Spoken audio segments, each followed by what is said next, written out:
আমি পৃথা, তবে কুন্তি নামেই আমি পরিচিতা। আমি মথুরার যাদব বংশীয় রাজা সুরসেনের কন্যা আর কৃষ্ণের পিতা বসুদেবের ভগিনী। রাজা কুন্তিভোজের পালিতা কন্যা হস্তিনাপুর রাজ পাণ্ডুর পত্নী ও কর্ণসহ যুধিষ্ঠির, ভীম ও অর্জুনের জননী। প্রাতঃস্মরণীয় পঞ্চকন্যার অন্যতম এক সতী। সতী সতী কি সতী, নাকি দুর্বাসা মুনির বরপ্রাপ্ত আমি এক চরিত্রহীনা কুলটা বহু পুরুষ ভোগ্যা বহুগামিনী? তিনের অধিক চতুর্থ পুরুষ সহবাস করলে নারীকে বলে শৈরিনী।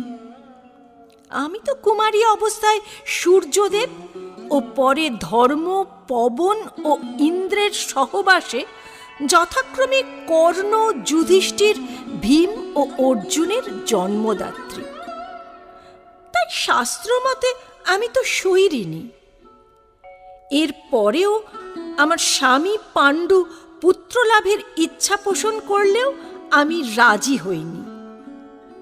অতঃপর পঞ্চম কোনো পুরুষের সহবাসে সন্তান উৎপাদন করে শাস্ত্রমতে আমাকে পতিতা হতে হতো। বরং দুর্বাসার সে মন্ত্র মাদ্রীকে দান করে মাদ্রীকে অধিকার দিয়েছি অশ্বিনী কুমার দ্বয়ের সাথে মিলিত হয়ে নকুল ও সহদেবের জন্ম দিতে। আমার সব পুত্রই কোনো দেবতার ঔরসে জন্ম নেওয়া ক্ষেত্রজ সন্তান। পঞ্চপাণ্ডব পেয়েছে রাজবংশ জাতের পরিচয়।